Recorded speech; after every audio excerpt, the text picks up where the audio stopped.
Hello friends, नमस्कार। स्वागत है आपका मेरे YouTube channel study with Lalit Mishra में। और आज हम लोग डिस्कस करने वाले हैं क्लास 12th की जो पोइट्री है, एक कीपिंग क्वाइट, जो कि लिखी गई है पाउलो नेरूदा के द्वारा। तो आइए आज हम लोग डिस्कस करेंगे इस पोएम के सेंट्रल आइडिया के बारे में। तो आइए देखते हैं। The poem keeping quiet was composed by Paulo Neruda. मतलब जो पोएम है कीपिंग क्वाइट, जो पोएम का नाम है, उसे किसके द्वारा लिखा गया है? पाउलो नेरूदा के द्वारा लिखा गया है। Here poet ask all the human beings to stop all our worldly activity for a while and spend our few minutes in quiet introspection. मतलब यहाँ पर जो पोइट है, जो कवि है, हम सभी लोगों से कहता है, क्या कहता है? सभी मानवों से कहता है to stop all our worldly activities, कि हमारी जो भी सांसारिक क्रियाकलाप है, वर्ल्डली मतलब सांसारिक, एक्टिविटी मतलब क्रियाकलाप, ठीक है, उनको हमें क्या करना चाहिए? रोकना चाहिए। फॉर अ वाइल, कुछ क्षण के लिए, एक आध क्षण के लिए, ठीक है, कुछ समय के लिए। And spend our few moments, और हमें अपने कुछ क्षणों को बिताना चाहिए। स्पेंड मतलब बिताना या खर्च करना। इन किस में बिताना चाहिए? Quit introspection. क्विट मतलब स्थिर, ठीक है। इंट्रोस्पेक्शन मीन्स आत्म विश्लेषण या आत्म मंथन। आत्म मंथन या आत्म विश्लेषण क्या होता है, आप समझते हैं? आत्म विश्लेषण या आत्म मंथन का मतलब ये होता है कि जब हम कुछ समय के लिए शांत होकर बैठें और अपने कार्यों के बारे में क्या करें? विश्लेषण करें कि क्या हमने अच्छा किया है, क्या गलत किया है, हमारे क्या अच्छा करने से क्या अच्छा होगा और क्या गलत करने से इसका दूसरों पर प्रभाव पड़ेगा। तो हमें क्या करना चाहिए? कवि कहता है कि हम सभी मनुष्यों को कुछ क्षण के लिए रोकना चाहिए। किस चीज़ों से? हमारी जो सांसारिक गतिविधियां हैं उनको रोक देना चाहिए। And spend our few moments, और हमें अपने कुछ क्षणों को बिताना चाहिए इन क्विट इंट्रोस्पेक्शन, अपने स्थिर आत्म मंथन या आत्म विश्लेषण में। इंट्रोस्पेक्शन मीन्स आत्म मंथन या आत्म विश्लेषण। नेक्स्ट देखते हैं। The poet has the philosophical solution. देखिए फ्रेंड्स, यहाँ पर यह हैज़ दो बार हो गया है, जो कि एक टाइपिंग मिस्टेक है, ठीक है, आप इसे एक ही बार लिखें। तो जो पोइट है वो कहता है, क्या कहता है कि हैज़ द फिलोसफिकल सॉल्यूशन। उसके पास क्या? फिलोसफिकल मतलब होता है दार्शनिक। क्या होता है? दार्शनिक। सॉल्यूशन मीन्स निदान या समाधान। कि जो पोइट है उसके पास दार्शनिक समाधान है। किसके लिए? To the problems caused in the world due to growing materialism, greed and power lust. कि जो समस्याएं हैं, प्रॉब्लम्स मीन्स समस्याएं हैं, कॉज्ड इन द वर्ल्ड, जो कि संसार में पैदा हुई हैं, ठीक है, किसके कारण? Due to growing materialism. किसके कारण हुई है? बढ़ते हुए मेटेरियलिज्म के कारण, बढ़ते हुए भौतिकवाद।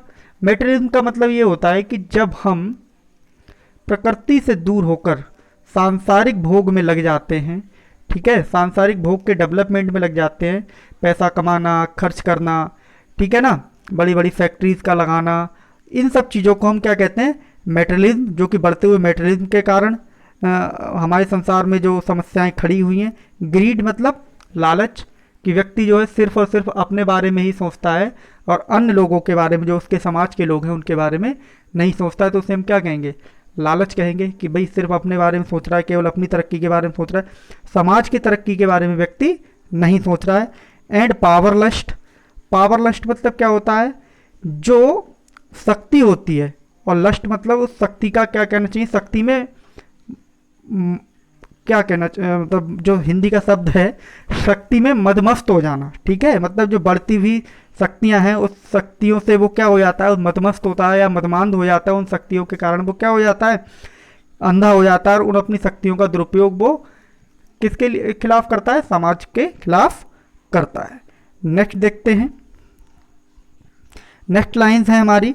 The poet talks about the necessity. Necessity मतलब आवश्यकता।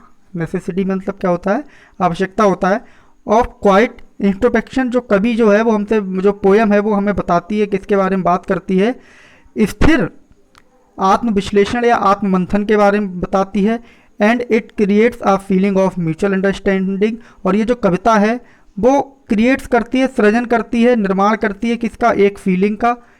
कैसी फीलिंग का? Of mutual understanding. म्यूचुअल मतलब होता है परस्पर। क्या होता है? परस्पर। एक परस्पर, अंडरस्टैंडिंग मतलब समझ।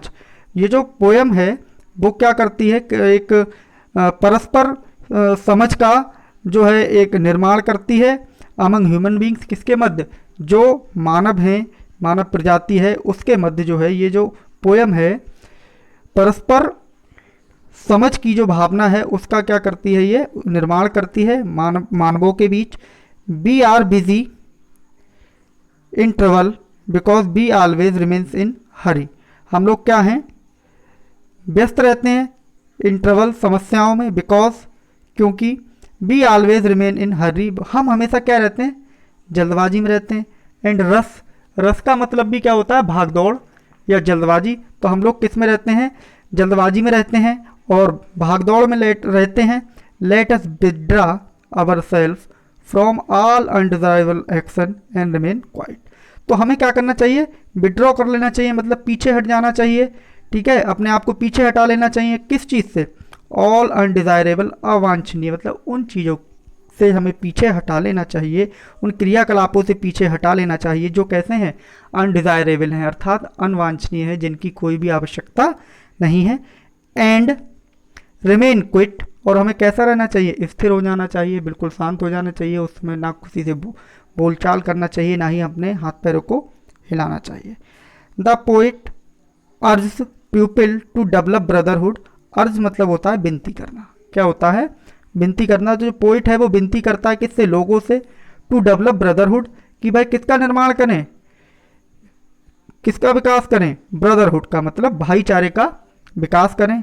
लेकिन आजकल भाईचारा देखने को नहीं मिलता है, ठीक है ना, लोग आपस में ही लड़ते रहते हैं और सिर्फ अपने बारे में ही सोचते हैं। और भाईचारे के लिए हमें क्या करना होता है, सेक्रीफाइस करना होता है एक दूसरे के लिए। तो कवि जो है लोगों से कहता है, विनती करता है, किस कार्य के लिए, एक ब्रदरहुड, एक भाईचारे के विकास की को विकसित करने की विनती करता है। To make a peaceful and beautiful world, इस संसार को कैसा बनाने के लिए, पीसफुल मतलब शांतिपूर्ण, एंड ब्यूटीफुल मतलब सुंदर। तो जो कवि है वो लोगों से विनती करता है कि वो क्या करें, एक भाईचारे का विकास करें, जिससे कि एक शांतिपूर्ण और सुंदर विश्व बन सके। तो मित्रों, कैसा लगा आपको ये सेंट्रल आइडिया, अपने कमेंट्स के माध्यम से बताएं और अपने अन्य मित्रों तक भी क्या करें, शेयर